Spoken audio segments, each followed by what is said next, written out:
And such is the grandeur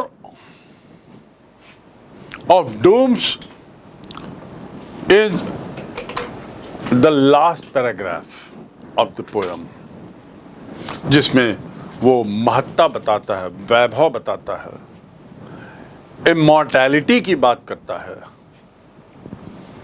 प्रकृति के अनंत रूप, प्रकृति के फव्वारे होने की बात करता है। एक फव्वारा है प्रकृति, जहां से बस सुंदरता अमृत जैसी निकल रही है।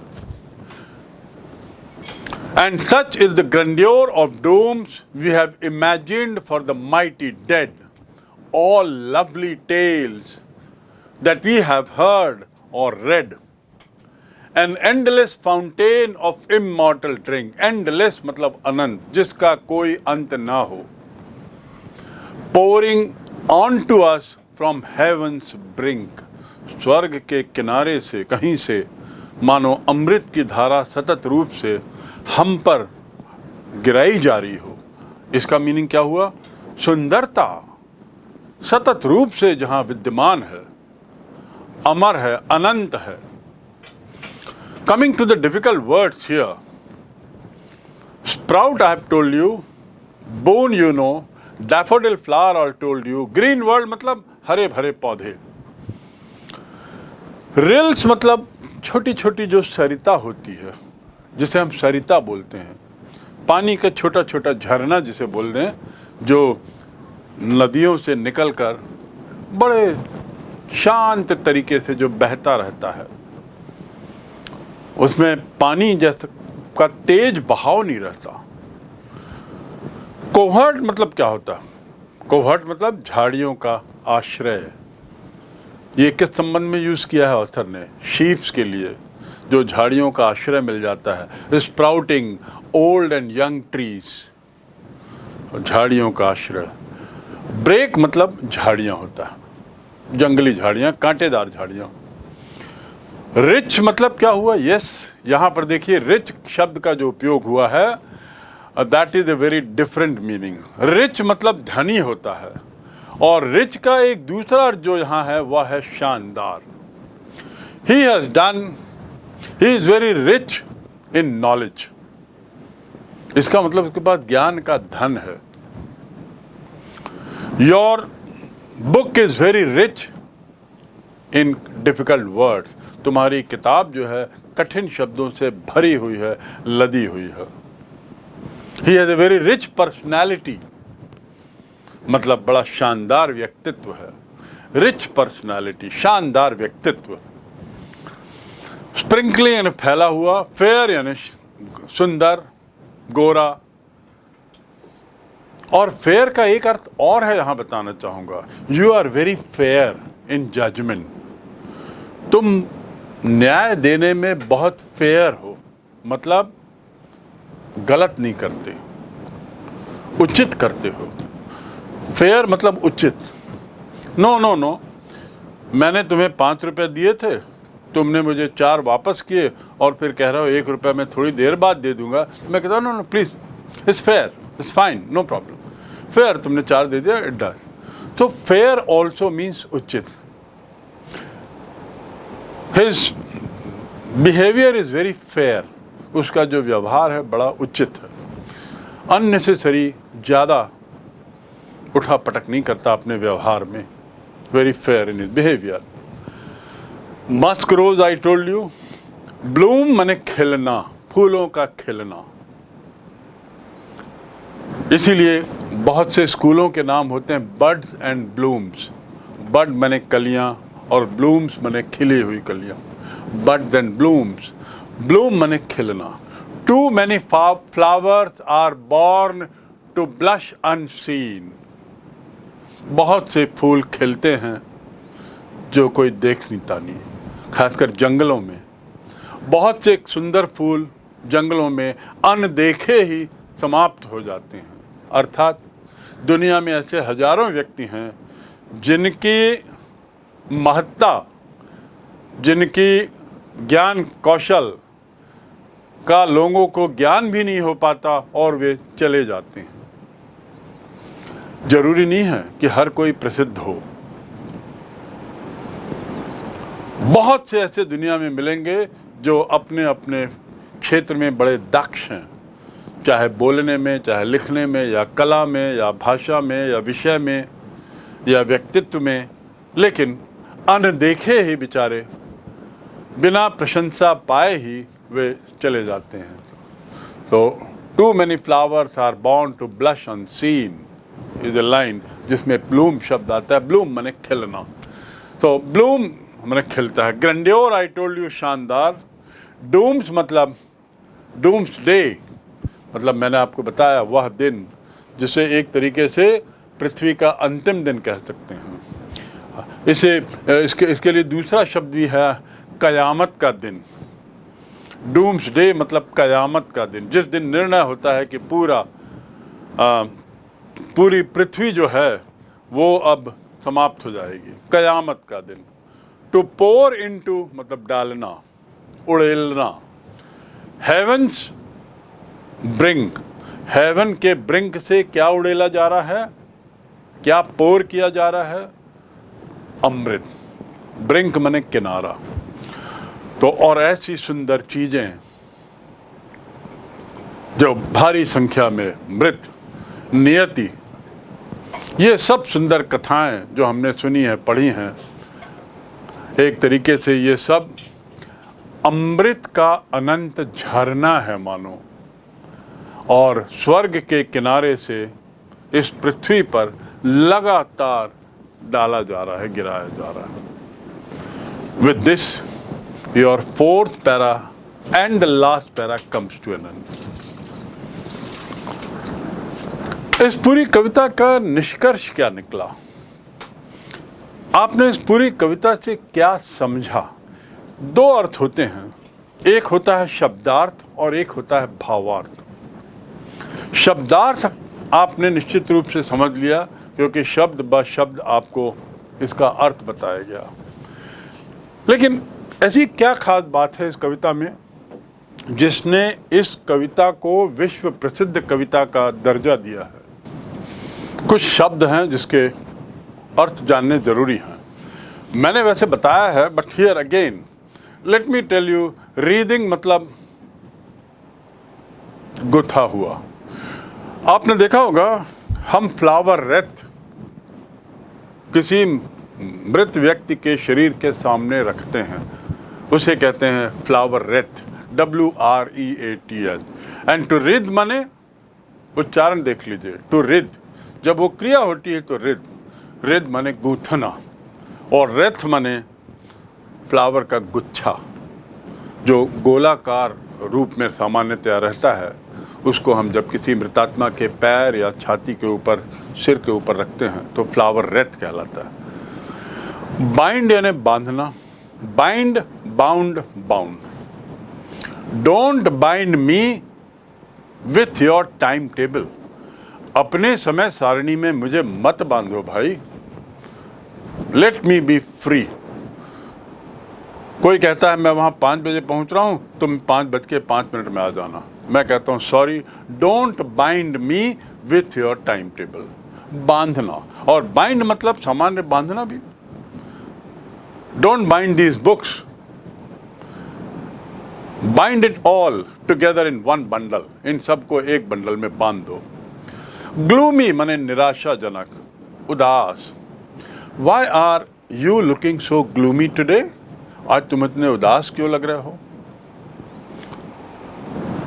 ग्लूम माने उदासी, ग्लूमी माने उदास। पैल, PALL, पैल माने आवरण, पर्दा। And as I said, spirits means अंतरात्मा। डार्कंड माने अंधकार, डार्क से बना है darkened. You have darkened the room, क्रिया बन गई है। Dark, darkened, darkened. To darken मतलब अंधेरा करना, to darken, darkened, darken. Have you darkened the room my dear friend? क्या तुमने कमरे में अंधेरा कर दिया है? So that we can start our photographic related work. पहले जो रील बनती थी फोटो की, आज से 20 साल 25 साल पहले तक, वो डार्क रूम में बनती थी। उसके लिए कमरा बिल्कुल अंधेरा किया जाता था, तब जाके फोटो उभरती थी, प्रिंट निकलता था। तो darken, have you darken the room? Inhuman मतलब अमानवीय। Hitler is famous for, Hitler is notorious for inhuman behaviour. अब देखिए, फेमस मतलब होता है प्रसिद्ध, और नटोरियस मतलब भी होता है प्रसिद्ध। लेकिन फेमस की प्रसिद्ध का अर्थ है अच्छी चीज के लिए, और नटोरियस की प्रसिद्धि का अर्थ है बुरी चीज के लिए। दाऊद जो डॉन है, he is not famous, he is notorious. अपराधी लोग फेमस नहीं होते, अपराधी लोग नटोरियस होते हैं, बदमाश। So Hitler is notorious for inhuman behaviour. और डर्थ मैंने बताया shortage, there is dearth of sugar in the market, there is dearth of sodium in his body, उसके शरीर में सोडियम की थोड़ी कमी है। So with this second para comes to an end, and now you can compare the first paragraph with the second. In spite of all, in spite of saying so many times, you have come. मेरे बारंबार कहने के बावजूद भी तुम आए हो। So in spite of is a very very important word. और केवल spite का अर्थ होता है घृणा, ईर्ष्या, घृणा, नफरत। और इन स्पाइट ऑफ को उपयोग करेंगे तो इसका अर्थ होगा के बावजूद। मृतक से उसका तात्पर्य है कि हम एक तरीके से अपने पूर्वजों को जब याद करते हैं, उसकी भी अपनी महत्ता है। ये सभी चीज़ें हमारे जीवन को मधुर, शांत और प्रसन्न चित्त बनाती हैं। They make us live in peace. और प्रलय का वैभव जिसकी हम अपने उन शक्तिशाली मृतकों के लिए कल्पना करते हैं, सारी मनोरम कहानियाँ, सारी मनोहर कहानियाँ जो हम सुनते हैं, and such is the grandeur of the dooms we have imagined for the mighty dead. Imagine करना मतलब कल्पना करना, माइटी डेड मतलब शक्तिशाली विशाल संख्या में। जो प्रलय के समय, प्रलय का अर्थ क्या होता है? जिसमें मैंने बताया पूरा पृथ्वी समाप्त हो जाए। प्रलय मतलब समाप्ति, पूरी पृथ्वी की समाप्ति, जिसमें केवल सभी लोग मौत के घाट चले जाएं। तो वो माइटी का अर्थ यहाँ पे, शक्तिशाली का अर्थ यहाँ पे ताकतवर नहीं है। शक्तिशाली का अर्थ है भारी भारी भारी संख्या में, अनगिनत, इन्यूमरेबल, अनकाउंटेबल। तो कहता है भारी संख्या के मृतकों के लिए हम कल्पना करते हैं। और वो जो सब बातें हम बड़ी मनोरम लगती हैं, मनोरंजक लगती हैं, हम जिन कहानियों को सुनते हैं, पढ़ते हैं, ऑल लवली टेल्स। टेल माने कहानी, TALE, टेल, स्टोरी। यहाँ भी देखिए TALE, टेल माने स्टोरी, और टेल माने बात। टेल मी ए टेल, उच्चारण देखिए, टेल मी ए टेल, TELL और TALE। एक मुझे बात बताओ, कोई कहानी बताओ, छोटी सी कोई बात बताओ। और एक होता है TAIL, टेल। टेल माने पूंछ, the tail of the dog, कुत्ते की पूंछ। और टेल मतलब क्या होता है? हेड का उल्टा, हेड का उल्टा टेल।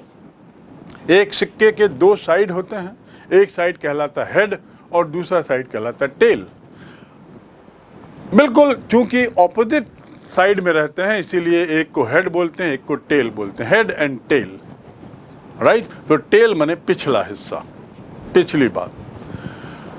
तो यहाँ पर हम बात कर रहे हैं TAIL की नहीं, बल्कि TALE की, टेल। तो जो हम कहानियाँ सुनते हैं, जो मनोहर होती हैं, जो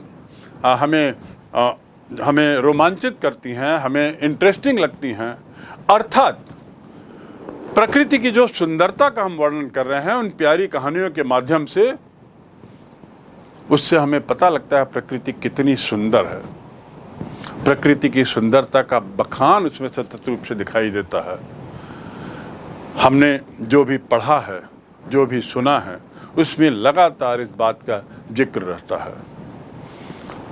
अब देखिए, ये बताते हुए सुंदरता का जब वर्णन कर रहा है, प्रकृति की सुंदरता का, तो क्या क्या बात कर रहा है? सूर्य की सुंदरता, चंद्रमा की सुंदरता,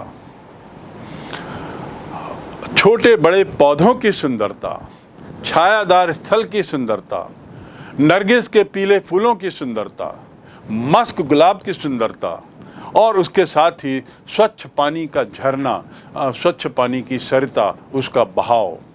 और उसके बाद कवि कहता है कि जंगल के बीच में जो ये फूल आते हैं, ये सब बड़े सुंदर दिखाई देते हैं। पानी का जो झरना है बड़ा सुंदर रमणीय दिखता है। भेड़ों का जो पेड़ के नीचे जो झुंड खड़ा हुआ है बड़ा सुंदर दिखता है। मन प्रसन्न हो जाता है, मन को शांत करता है, चित्त को शांत करता है। An endless fountain of immortal. Before I proceed further with the questions and possible answers, I would like to draw your attention to the summary of this poem. इस कविता का निचोड़ क्या है? दूसरे शब्दों में जिसे मैंने कहा भावार्थ। इस कविता का भावार्थ क्या है? इसमें जो कवि ने जो अपने विचार व्यक्त किए हैं और विभिन्न चीज़ों का जो जिक्र किया है, ये तो हमने भी देखा है, आपने भी देखा है, लेकिन उसको एक कविता के रूप में लिखकर कवि कहना क्या चाहते हैं? What does the author want to draw your attention to? What does the author want to convey to you through this poem? Obviously, this poem is about beauty. So one thing is very clear. This poem is aimed at speaking about beauty. Second, as I have been saying repeatedly, this poem is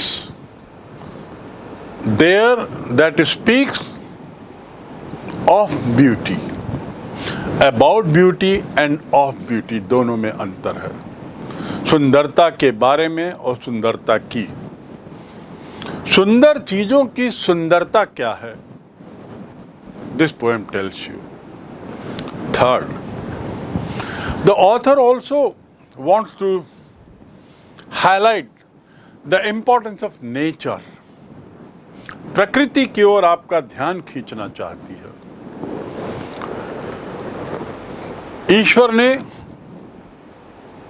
the God has gifted us with such beautiful world. ईश्वर ने हमें बड़ी सुंदर दुनिया दी है। And it has come like pouring of immortal liquid, immortal, जिसे कहेंगे अमृत, something that's never ending. We are fortunate to be a part of this world. The fourth thing that the author wants to say is that it all means that enjoy nature. Enjoy the beauty of nature. Be a part of the nature. Be close to the nature. प्रकृति के निकट रहो, प्रकृति का एक हिस्सा बनो, प्रकृति से का आनंद लो, और प्रकृति की प्रकृति की जो सुंदरता है उसमें अपने को ढाल लो।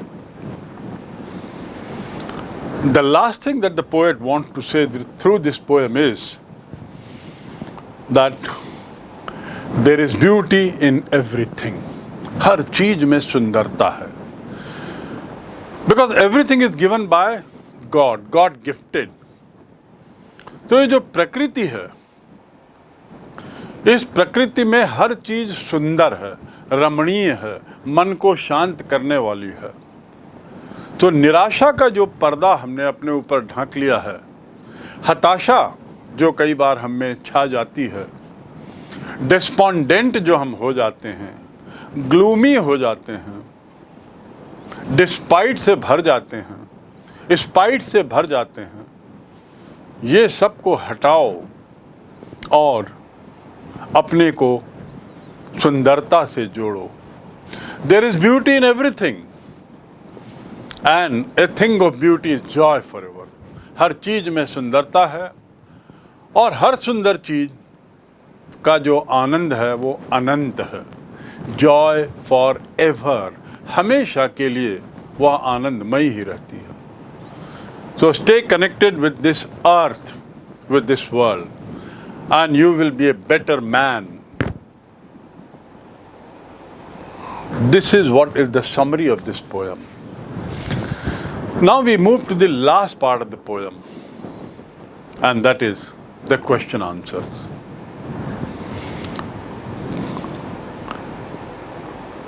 Let us have the look at the first question. List the things of beauty that author mentions in this poem. List out, सूची बनाओ। टू लिस्ट मतलब सूची बनाना। So list out the things of beauty that author mention. आपको याद होगा सुंदरता को लेकर उसने क्या क्या चीज़ों को यहाँ पर उद्धृत किया है पोयम में। कविता में कौन कौन सुंदर वस्तुओं का जिक्र किया है। नंबर 1, ऑल नेचुरल ऑब्जेक्ट्स, हर प्राकृतिक चीज they are constant, पहली बात। And he says that everything that is natural is a constant source of joy, constant source of pleasure, constant source of peace. जो जिंदगी की आपाधापी, जिंदगी की निराशा, हताशा में जो हम लोग खो गए हैं, इससे हम बाहर निकलें, प्रकृति की ओर देखें, उसकी सुंदरता का आनंद लें। The sun, the moon, the trees, the stars, young and old trees, daffodils, clear stream of water. Clear मतलब यहाँ क्या है? Stream माने पानी का बहता हुआ झरना, और clear मतलब क्लियर कर दो, मतलब रास्ता क्लियर कर दो, मतलब रास्ते से सब हटा दो, अर्थात साफ कर दो। तो यहाँ क्लियर का अर्थ है साफ। Clear stream of water, the dark but green forest, the blooming musk roses and many other plant, as these are all provided in nature, we can say that they are many of those natural things which the author has listed in this poem. ये सारी बातें author ने इतनी सारी प्राकृतिक चीज़ों को अपनी कविता में स्थान दिया है। Now let's come to the next question. List the things that cause sufferings and pain. अब ऐसी चीज़ों की सूची बनाएं जिससे हमें कष्ट होता है। सफरिंग यानी कष्ट। टू सफ़र फ्रॉम मतलब किसी चीज़ से कष्ट होना। I am suffering from breathing problem, मुझे सांस लेने में कष्ट हो रहा है। SUFFER। I am suffering from fever, मुझे बीमारी है, मुझे बुखार आ रहा है। I am suffering from the shortage of money.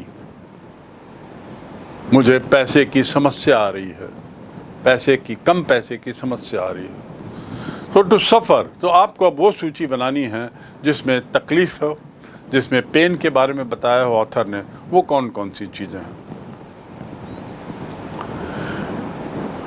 The seeds of suffering and pain he talks about are within us only. हमारे ही अंदर वो सफरिंग्स हैं सब। प्रकृति ने कुछ भी सफरिंग नहीं दिया है। प्रकृति में ऐसी कोई चीज़ नहीं है जो पेनफुल हो। प्रकृति में कोई सी भी ऐसी चीज़ नहीं है जिससे हमें कष्ट होता हो। दूसरे शब्दों में, all these things which the poet mentions as sufferings, as pain, are product of within, are outcome of our own thought process, हमारे अपने सोच की ही प्रक्रिया है और कुछ नहीं. We allow these thoughts to take the better of us. हम ऐसे जो निराशावादी विचार हैं, उदासी की भावनाएं हैं, वो हमारे ऊपर हावी होने की हम छूट दे रखे हैं और इसीलिए ऐसे अंधकार में बातें, निराशाजनक बातें हम पर हावी होने का प्रयास करती हैं. We allow it to germinate our anger, our grudge, our pain, malice. Malice मतलब किसी के प्रति दुर्भावना रखना. All these things are causes of sufferings.